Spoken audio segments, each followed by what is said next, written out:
The council chamber stretched wider than most city blocks. Thousands of seats rose in circular tiers, each one filled with a delegate from somewhere in the galaxy. The air hummed with translation devices, turning countless languages into something everyone could understand. At the center of it all, a massive holographic display showed star maps and data streams. Ambassador Hyun sat in the human section, his hands folded on the desk in front of him. He was 63 years old and had spent the last 30 years in this chamber. His hair had gone gray in this seat. His back had developed a permanent ache from the uncomfortable furniture designed for species with different spines. The chairman called the session to order. Velmoth was a Thalen with 4 arms and skin that shifted colors based on his mood. Right now it was a calm blue, which Hyun knew was a lie. The chairman was never calm. "We gathered to address the Vaishon crisis," Velmoth announced. His voice boomed through the speakers. "The Vaishon Empire has refused our latest territorial proposal. They continue to expand into the buffer zones. War appears inevitable." Hyun had read the reports. The buffer zones were empty space between Council territory and Vaishon territory. Both sides wanted them. Neither side had a good reason beyond greed. This was not a war of survival. It was a war of pride. A Corvani delegate stood, her scales gleaming under the lights. "We must respond with force. The Council cannot appear weak." Other delegates murmured agreement. Hyun closed his eyes briefly.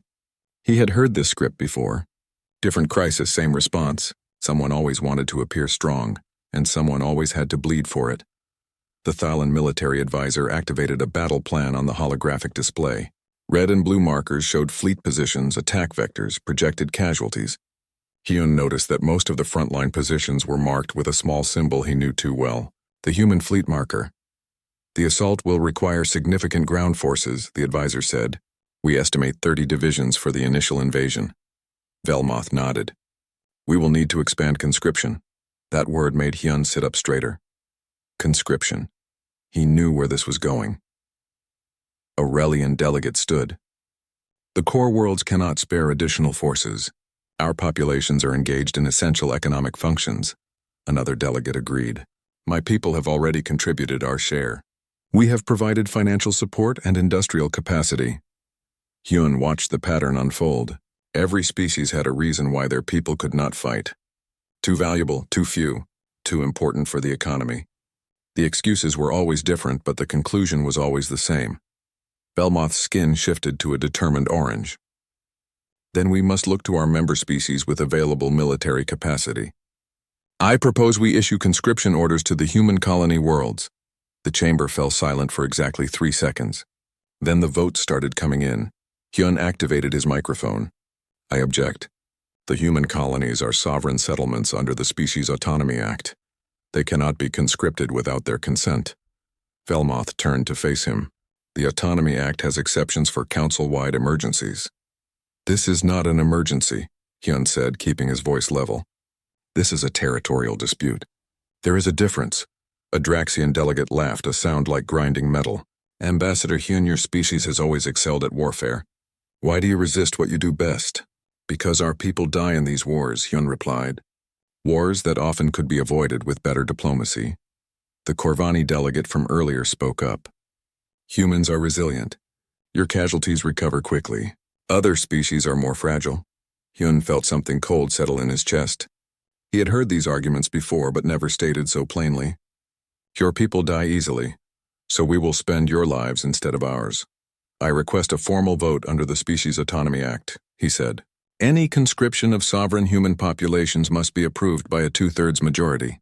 Velmoth nodded. "Very well. We vote now. All in favor of authorizing conscription of human colony worlds for the Vaishon campaign." The voting board lit up. Green markers appeared across the display, each one representing a species voting yes. Hyun watched the count climb. 400, 600, 800. The red markers barely registered. Only one appeared. The human vote final tally, 847 to 1. Hyun stared at the board. 2 centuries of service. Thousands of battles fought in the Council's name. Millions of human lives spent protecting species who now voted to spend millions more. "The motion passes," Velmoth announced. "Conscription orders will be issued immediately. Human fleet elements are to report to staging areas within 1 standard week." Hyun stood. "I formally protest this action. It violates the spirit of the Autonomy Act and demonstrates a fundamental disregard for human sovereignty. Your protest is noted and entered into the record, Velmoth said, his tone suggesting it meant nothing. Is there other business? Other delegates were already moving on to logistics, supply lines, transport schedules. They discussed the deployment of human soldiers the way others might discuss shipping containers. Hyun sat down slowly. Around him, the chamber buzzed with activity. Species made deals, formed alliances, traded favors, business as usual. A young Rethian aide approached his desk. Ambassador, the chairman has denied your request for recess. He says there is too much business to conduct. Hyun nodded. Of course. They would not even give him time to consult with Earth. They wanted the orders issued before humanity could organize a response. He opened his personal communication device, the one with quantum encryption that connected directly to Earth. He composed a short message. No details. No explanations. Just 3 words that would tell the Earth government everything they needed to know. They have chosen. He sent it and closed the device. On the holographic display, the battle plans continued to evolve. The Thalan advisor was explaining attack formations. The Corvani delegate was asking about supply caches. Everyone was very excited about the war they would not have to fight. Hyun looked around the chamber one more time. He had dedicated his life to making this alliance work. He believed in the idea of different species working together, protecting each other, building something greater than any one civilization could achieve alone. But that required mutual respect. It required seeing each other as equals, and as he watched the delegates casually vote to conscript human worlds, as he heard them justify it with talk of human resilience and military aptitude, he understood a truth he had been avoiding for years. They did not see humans as equals. They saw humans as tools. Useful tools, valuable tools, but tools nonetheless.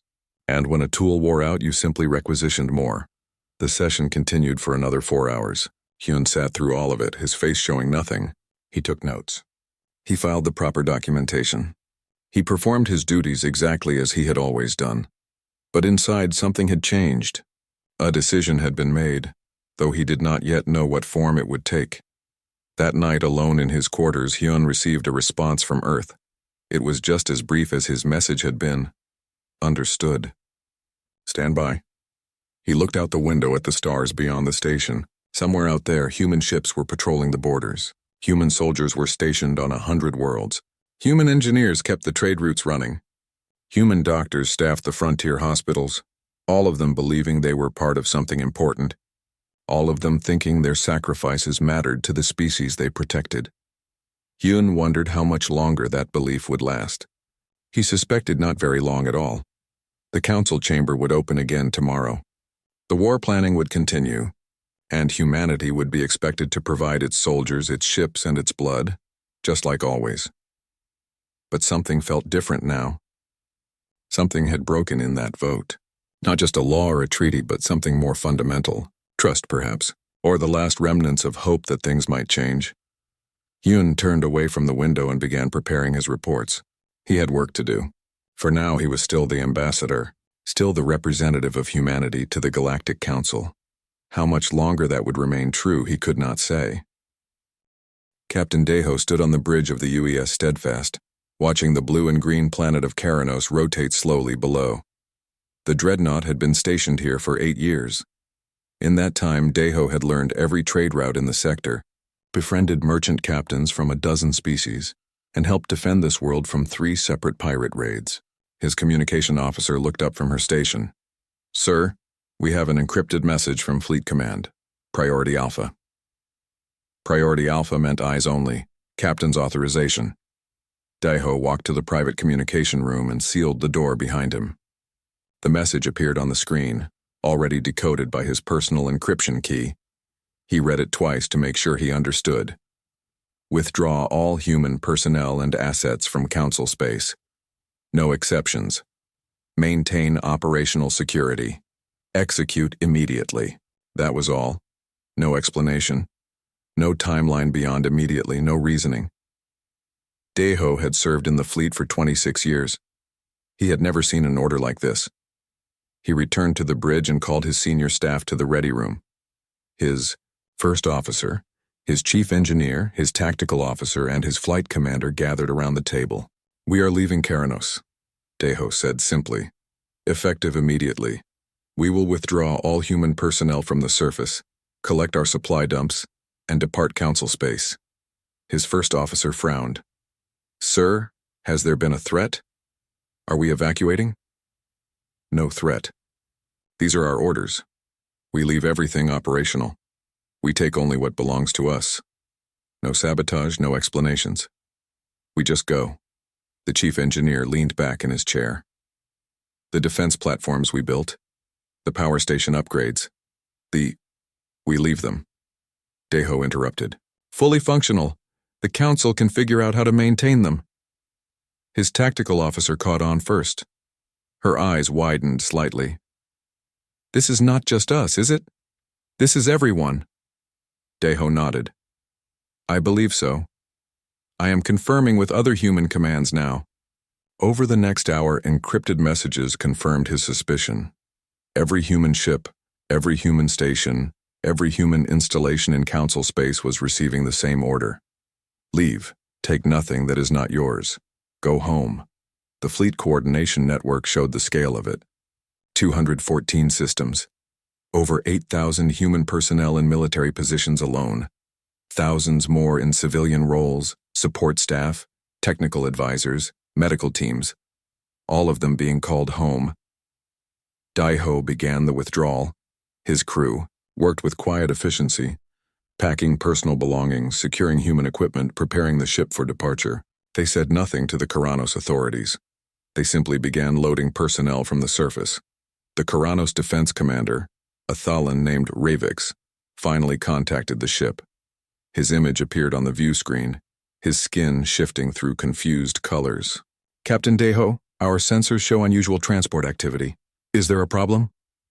"No problem, Commander. We are conducting routine personnel rotation." "All of your personnel? At once?"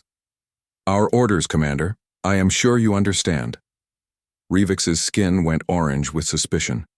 "I was not informed of any rotation schedule. What is the meaning of this?" "I suggest you contact your council representative for clarification," Deho said politely. "I am simply following my orders." He ended the transmission before Revix could ask more questions. 3 days later, the Steadfast departed Keranos with every human who had been stationed there. The defense platforms they had built remained active. The upgraded sensors still functioned. The emergency protocols they had established were all documented and filed in the station computers. Everything they had built for Keranos still worked, but the people who built it were gone. Across the galaxy, the same scene repeated. Lieutenant Bora oversaw the evacuation of the hospital complex on Thurand 4. The facility had been established 90 years ago when a plague nearly wiped out the Thyran species. Human doctors had developed the cure, built the research center, trained local staff. Bora walked through the halls one last time. Every room was clean. Every piece of equipment was maintained and calibrated. The medicine storage was full. The research databases were complete and properly indexed. Her Thyran counterpart, a physician named Kilreth, found her in the main corridor. "I do not understand," Kilreth said. "Where are you going?" "Home," Bora replied. "But why? Did we offend you? Is this about the council vote?"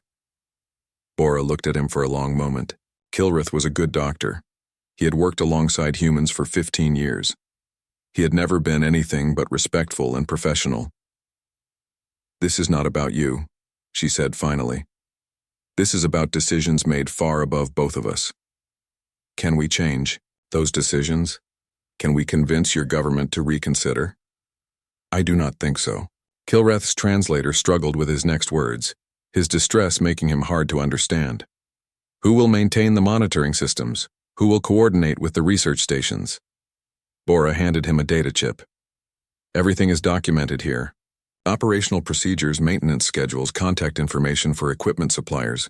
You have everything you need. But we do not have the experience. We do not have the training." "Then you will learn," Bora said gently. "The same way we did." She left him standing in the hallway holding the data chip like it was something fragile that might break. The transports lifted off that evening. Bora watched Theron 4 shrink in the viewport until it was just another point of light among millions. On the frontier station Delta 7, human patrol crews packed their belongings and boarded their ships. They had kept the trade routes safe for decades, chasing off pirates and escorting merchant vessels through dangerous sectors. The station, Commander, a Corvani named Shellix, tried to convince them to stay. The merchants depend on you, she argued. The routes will not be safe without your patrols. The human squadron leader shrugged. Then increase your own patrols. You have ships. Not enough. And our crews are not trained for anti-piracy operations. You will learn. That phrase became common. When council officials protested, when local authorities asked for explanations, when colleagues and friends asked why, the answer was always the same. You will learn. Learn to do the work yourselves. Learn to take the risks. Learn to spend your own people instead of ours. On the agricultural world of Premia, human engineering teams departed after leaving detailed technical manuals for the irrigation systems they had designed. The manuals were comprehensive, covering every system and subsystem, every maintenance procedure, every emergency protocol. Whether the Premians would read them was not the humans' problem anymore. Station after station, world after world, the humans left. They were professional about it, polite even. They destroyed nothing. They sabotaged nothing. They simply collected their people and their equipment and departed. The council noticed. Of course they noticed. But the initial reaction was dismissal. They are trying to pressure us, Velmoth told the council. They think we will rescind the conscription order if they make this gesture. We will not negotiate with these tactics. Some of the younger council members were not so sure. The Rethian junior counselor, Minho, pulled up personnel statistics and felt his stomach drop. Humans comprised 6% of all council military personnel, but they held 43% of all forward combat positions. They took 47% of all casualties. They staffed 61% of all hazardous duty assignments. He tried to show the data to his senior counselor. The older Rethian waved him away. Numbers on a screen, the senior counselor said. The humans will return when they realize we are serious. They need the council more than we need them. Minho was not convinced, but he was too junior to argue with his superiors. By the end of the third week, every human had left council space.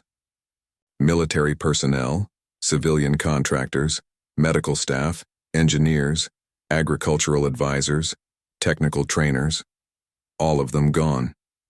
The Frontier Defense Network showed gaps where human patrol routes used to be.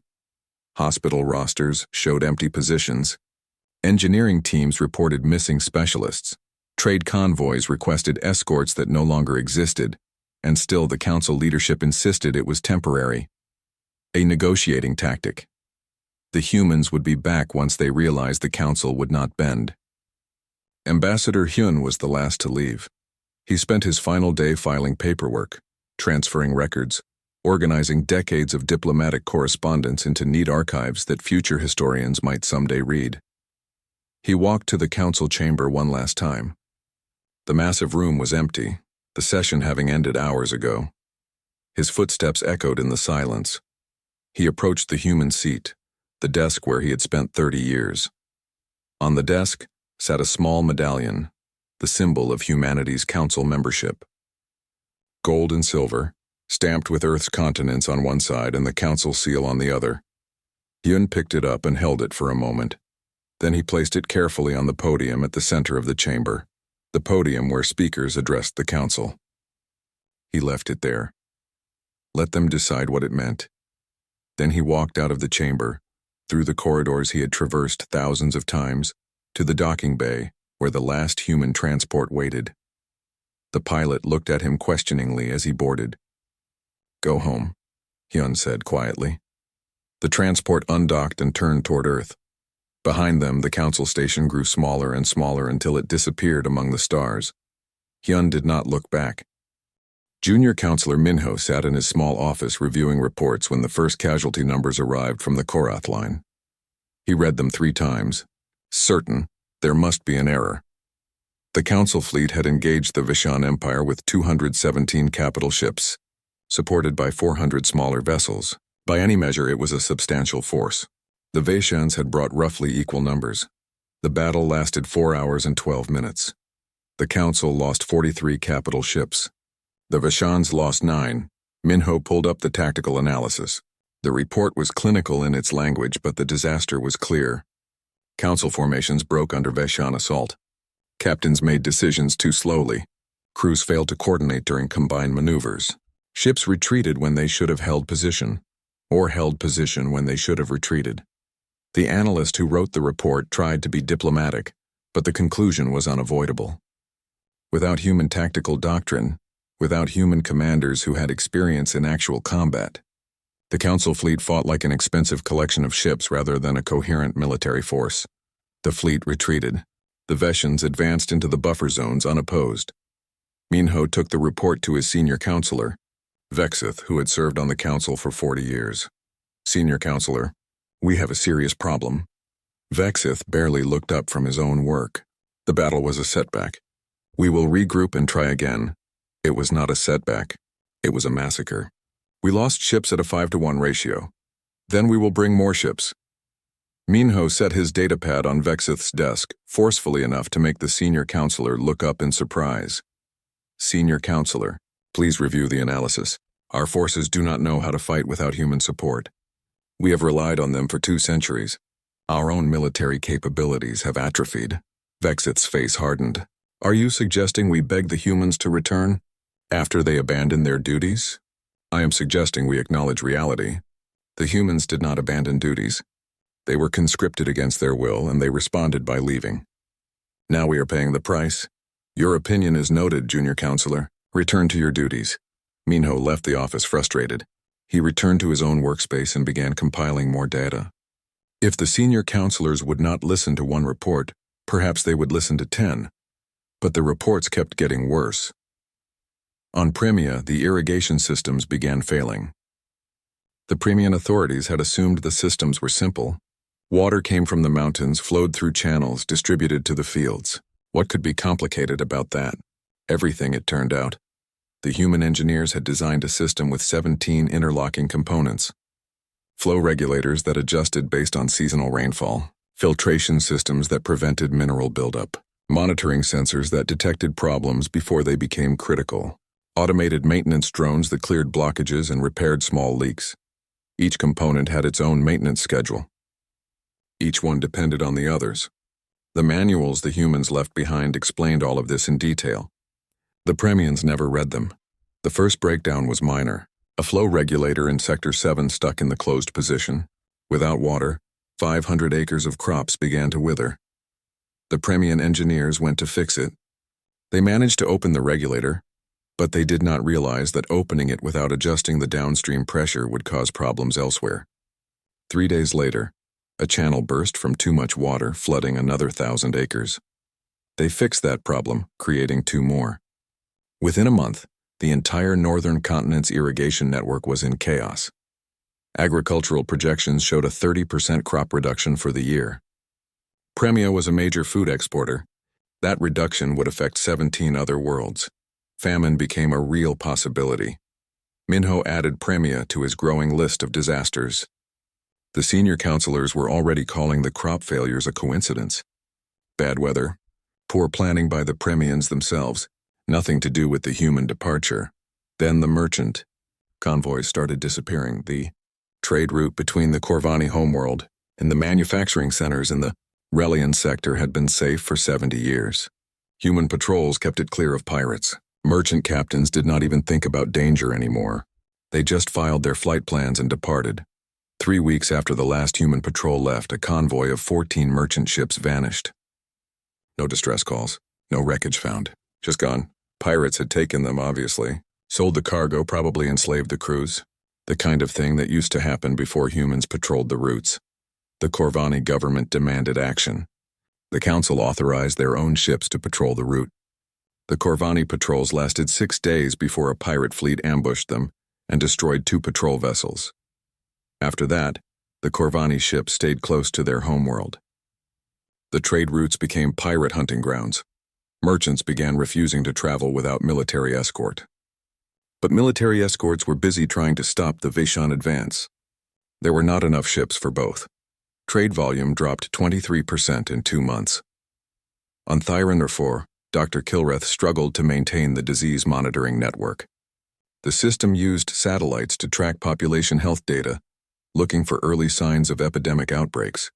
The humans had made it seem effortless. Kilreth discovered it required constant calibration, frequent software updates, and quick responses to anomalous readings. He tried his best. But when a respiratory virus appeared in the southern hemisphere, the monitoring system failed to detect it until it had spread to 4 cities. The humans would have caught it when it appeared in the first village. 2,000 Thyrans died before they contained the outbreak. Minho's list grew longer. Military defeats, agricultural failures, trade collapse, disease outbreaks, infrastructure breakdowns. Each one alone might be manageable. Together they represented a cascading crisis. He compiled everything into a comprehensive report. 200 pages of data, analysis, and projections. He showed it to other junior counselors first, building support. Most of them agreed something had to be done. They took the report to the senior council members together, a delegation of 12 junior counselors representing 8 different species. The senior counselors reviewed the report in a closed session. Minho waited outside for 3 hours.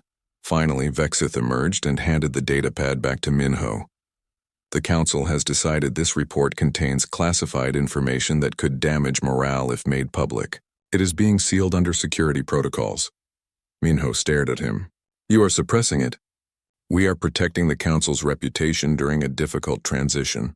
The problems you identify are temporary. They will resolve themselves as member species adapt to new responsibilities. People are dying. Worlds are failing. This is not temporary. That is your opinion, junior counselor. The senior council has made its decision. Minho returned to his office and sat in silence for a long time. He thought about the numbers in his report. 43 ships lost, 2,000 Thyrans dead, hundreds of thousands facing famine on Premia. Merchants enslaved by pirates, all of it preventable, all of it the result of one vote. One decision to treat humans as expendable resources rather than equal partners.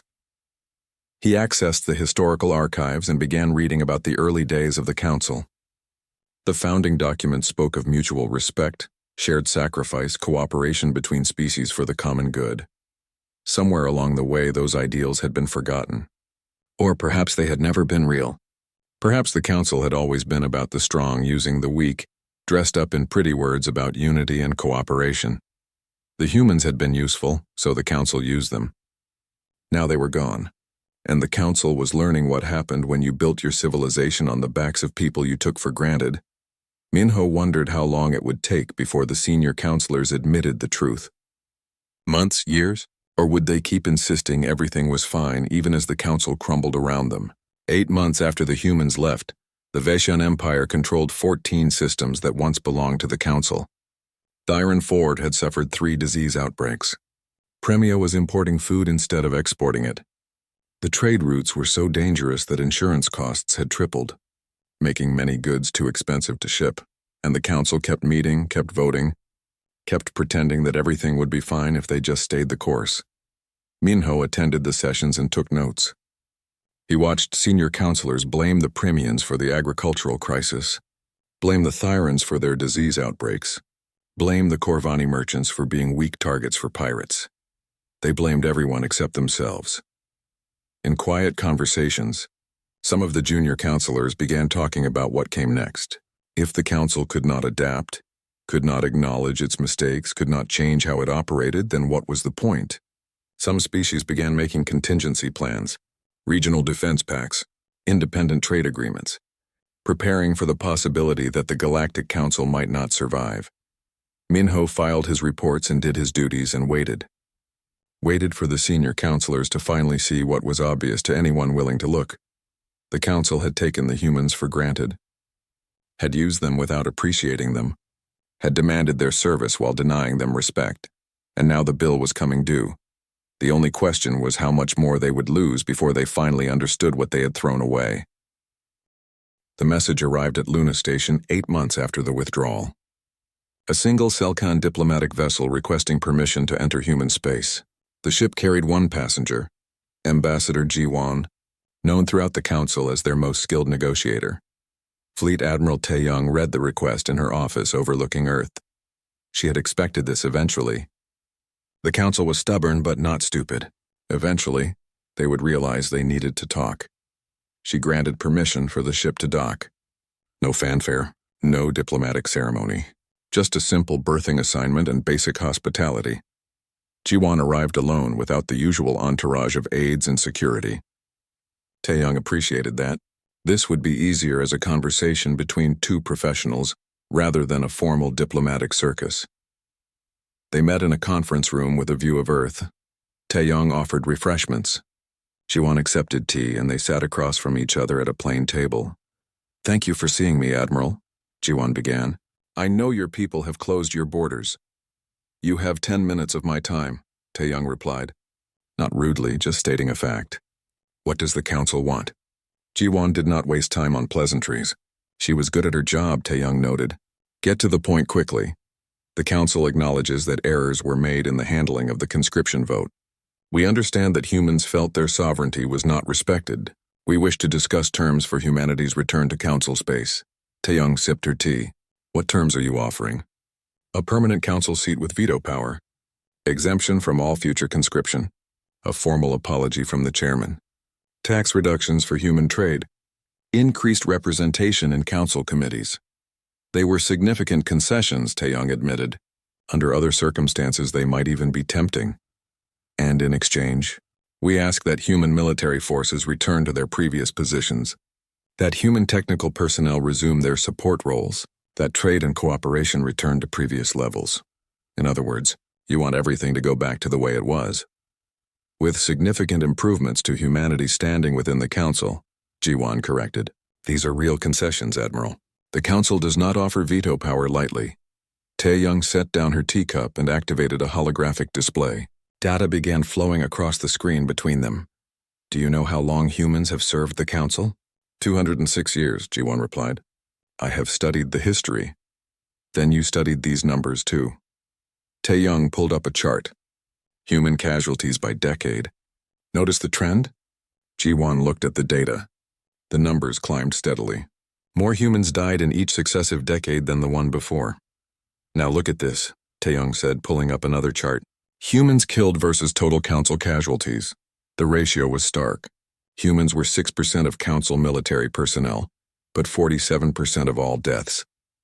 "We took the dangerous assignments," Tae-young said quietly. "We held the positions where casualties were highest. We volunteered for hazardous duty because we believed in the Council's mission." She pulled up more data. "This is from the Korath Line battle. Your ships broke formation within the first hour. Captains retreated without orders. Crews failed to execute basic combat maneuvers. Do you know why?" Ji-won said nothing. "Because for 200 years humans have been fighting your battles. Your species forgot how. You forgot because you did not need to remember."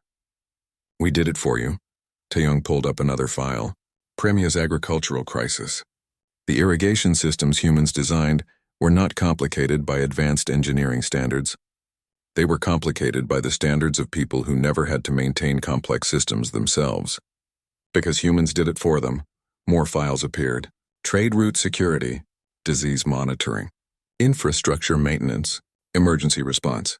All of it maintained by humans while other species focused on commerce, research, culture, whatever they considered more valuable than the unglamorous work of keeping civilization running." She looked directly at Ji-won. "The Council did not just rely on humans. It became dependent on humans. And when we asked for basic respect, when we invoked our legal rights under the Autonomy Act, the Council voted 847 to 1 to ignore those rights." Ji-won leaned forward. "That was a mistake. That is why I am here, to correct that mistake. With veto power," Tae-young said. "After 200 years of service, after millions of deaths, you offer us the right to say no. It is more than any other species has. It is less than we deserve." The words hung in the air between them. Ji-won looked troubled, but she pressed forward. "Admiral, I understand your anger, but the practical reality is that the Council needs human assistance, and humans benefited from Council membership. The trade access, the technology sharing, the— Stop! Taeyong's voice was not loud, but it cut through Jiwon's words like a knife. Do not tell me what humans benefited from. I have seen the accounting. She pulled up a financial analysis. Human economic output contributed to the Council over the past century. Now compare it to what we receive back. The trade access you mentioned? We paid tariffs that other species did not. The technology sharing? Most of it was human technology being shared with the Council, not the other way around. Jiwon stared at the numbers. We were not partners, Taeyong said. We were a colony pretending to be equals, a useful resource that the Council exploited, while convincing us we should be grateful for the opportunity to serve. She closed the holographic displays. You asked what humanity wants. I will tell you. We want nothing from you, Jiwon blinked. I do not understand. We want nothing from the Council. No trade deals, no technology sharing, no security arrangements. We want you to leave us alone. But Admiral, the Council is facing a crisis. The Vaishan advance, the infrastructure failures, Those are your problems, Taeyong interrupted. Not ours. Jiwon was quiet for a long moment. When she spoke again, her voice was smaller. What about the good we did together? The species we protected? The worlds we helped develop? We did that, Taeyong said. Humans did that. We protected those species. We helped those worlds. And when we asked for basic fairness in return, we were told our lives mattered less than everyone else's. She stood, signaling the meeting was ending. You have your answer, Ambassador. Humanity is withdrawing from galactic affairs. We will defend our own space. We will trade with partners who treat us as equals. But we are done serving a council that sees us as disposable. Jiwon stood as well. Is there truly nothing that would change your mind? No concession that would matter? Taeyong considered the question seriously. If the council showed that it actually understood what it did wrong, if it fundamentally changed how it operates, if it treated all species as genuinely equal, not just in words but in practice, then perhaps in a generation or two, our grandchildren might reconsider. And until then you are on your own. Taeyong escorted Jiwon back to the docking bay personally. No animosity but no warmth either, just professional courtesy to a diplomat who had drawn an unfortunate assignment. Before Jiwon boarded her ship, she turned back. Admiral, may I ask you a personal question? You may ask, do you hate us? The council species. Taeyong thought about that. No. Hatred requires caring enough to maintain anger. We do not hate you. We are simply done with you. Jiwon nodded slowly. That might be worse. Yes, Taeyong agreed. It probably is. The Selkan ship departed an hour later. Taeyong watched it leave from her office window. She felt no satisfaction in the conversation. No triumph. Just a quiet sense of something ending. Her aide entered with a status report. Admiral, the border patrols report 3 more council ships requesting passage through human space. Trade vessels seeking shorter routes. Denied, Taeyong said. All requests are denied. They can go around.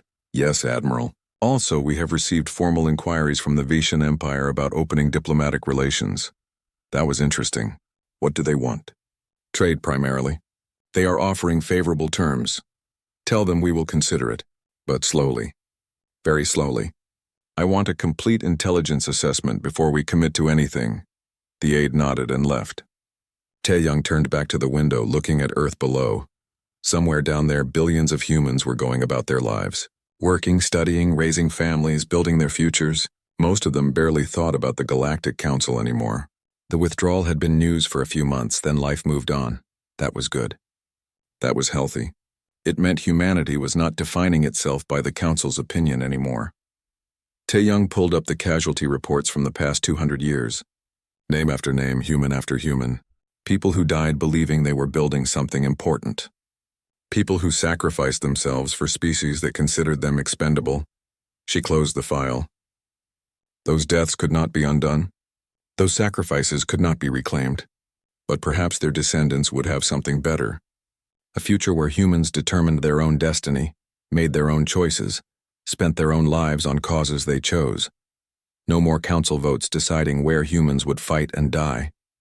No more alien species determining what human rights were worth respecting. Just humanity, free to succeed or fail on its own terms. Taeyong thought that was a trade worth making. The council had taught humans a valuable lesson, even if they did not intend to. 5 years after the withdrawal, Counselor Minho walked through the corridors of Nefera Prime Station and counted the dark sections. 3 out of every 10 light panels were disabled to save power. Half the shops in the commercial district had closed. The gardens that once filled the central atrium with green growing, things had been converted to hydroponic food production because agricultural imports had become unreliable. The station operated at 34% of its original capacity. It was enough to keep essential functions running, but the grand symbol of galactic unity had become a half-empty shell. Minho had risen through the ranks quickly over the past 5 years. Not through talent or exceptional service, but through simple attrition. Older counselors retired or died, and there were not enough young ones to replace them. Species that once competed for council seats now struggled to find anyone willing to take them. The Veshan Empire controlled a third of what had been council space. They had stopped their advance not because the council stopped them, but because they reached their logistical limits. Occupying territory required administration, and the Veshans discovered what the council learned too late. Running an interstellar civilization was harder than it looked. The remaining council members had fractured into regional pacts. The Corvani worlds formed their own defense alliance.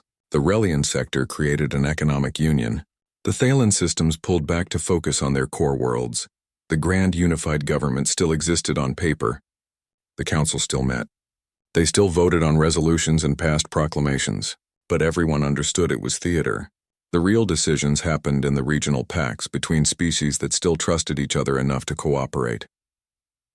Minho attended a council session and looked around at the empty seats. 200 species had once sent representatives. Now barely 80 showed up for most sessions. The human's seat remained empty, the medallion still sitting on the central podium where it had been left 5 years ago. No one had dared touch it. It had become a strange kind of monument, a reminder of what the council had lost. Chairman Velmoth called the session to order. The Thalan looked older, his color-shifting skin now mostly staying in muted grays. The confidence and authority he once projected had faded into something more like tired resignation. We gathered to discuss the trade situation. In the outer colonies, he announced. The discussion was depressing. Piracy was still rampant. Trade volume was down 68% from pre-withdrawal levels. Several colony worlds had reverted to subsistence agriculture because they could not import food or export goods reliably. Solutions were proposed. More patrol ships, better trade agreements, shared security forces. All of them required resources that no one had, or cooperation that no one trusted. After an hour of circular discussion, the session adjourned without reaching any conclusions. Minho returned to his office and pulled up the historical records. He had been studying the council's past, trying to understand how they had reached this point. The pattern was clear once you knew to look for it. The council had always relied on someone else to do the difficult work. In the early days, it was the Draxians, a species with powerful military traditions. They protected the council for nearly a century before they grew tired of being used and left to form their own empire. After the Draxians, it was the Corvani, who provided economic stability and trade infrastructure. They eventually withdrew their full support, focusing on their own interests. Then came humanity. Enthusiastic, idealistic, believing in the council's mission, willing to fight, build, sacrifice, give everything for the promise of unity and cooperation. The council drained them dry the same way it had drained everyone else before them. Minho understood, now that the problem was not any single species or any particular vote. The problem was systemic. The council was designed to let the strong exploit the weak while pretending it was cooperation. It dressed up exploitation in noble language about shared sacrifice and mutual benefit humanities.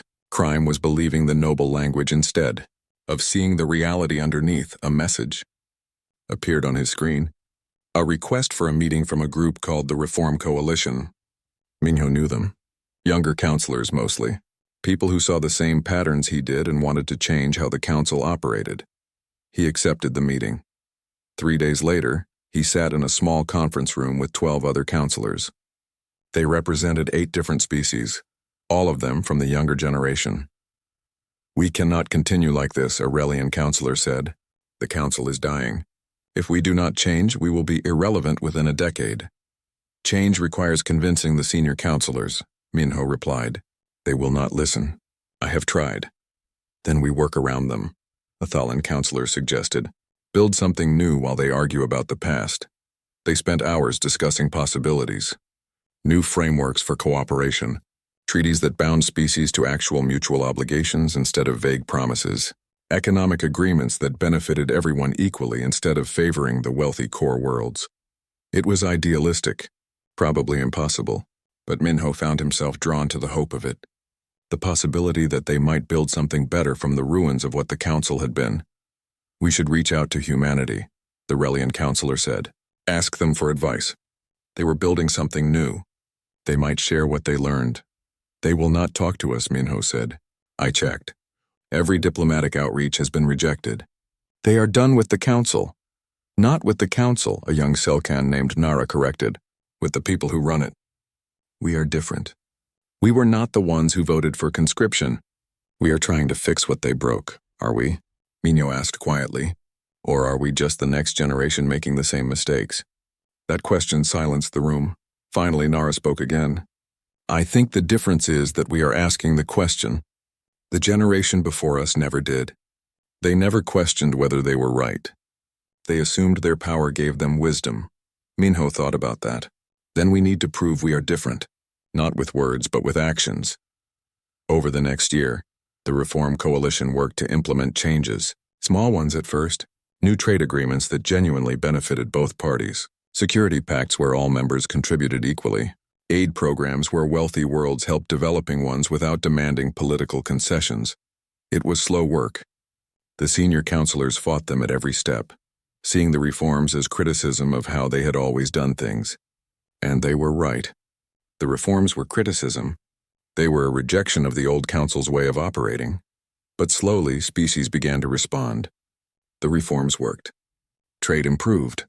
Security got better. Trust started to rebuild, fragile and tentative, but real. Minho stood in the council chamber one evening after a session. He was alone except for the cleaning crews preparing for the next day. He walked to the central podium where the human medallion still sat. He picked it up carefully.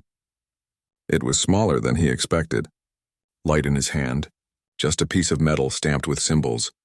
But it represented something much larger. It represented the moment the council chose pride over justice, power over principle, the moment they decided some species mattered less than others.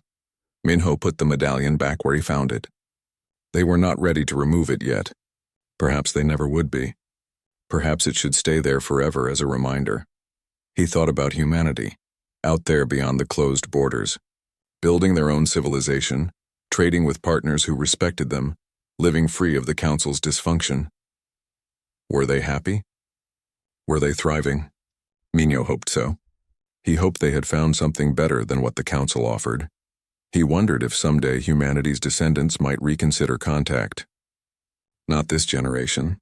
Admiral Taeyong had made that clear. But perhaps in a century or two, if the council proved it had actually changed, that was assuming the council still existed in a century. Some days Minho was not sure it would, but perhaps that was not a bad thing. Perhaps the old council needed to die so something better could emerge. The regional pacts were smaller, more focused, more accountable to their members. Maybe that was healthier than one massive government that had grown too large to function properly. The cleaning crews finished their work and departed. Minho stood alone in the vast chamber, surrounded by thousands of empty seats. He thought about all the speeches given here, all the votes taken, all the decisions made that affected trillions of lives across the galaxy. How many of those decisions were made for the right reasons? How many were made for political advantage, for economic benefit, for simple inertia because that was how things had always been done? Humans had asked the council to see them as equals, to respect their sovereignty, to honor the treaties and laws that supposedly protected all member species equally. The council had responded by voting 847 to one that human rights did not matter as much as council, convenience, and now the council was paying the price for that arrogance. Not with dramatic battles or violent rebellion, but with slow decay, with empty corridors and dark panels and closed shops, with species leaving or pulling back or simply caring less about an institution that had proven it did not care about them. The humans had not destroyed the council. They had simply stopped holding it up. And without that support,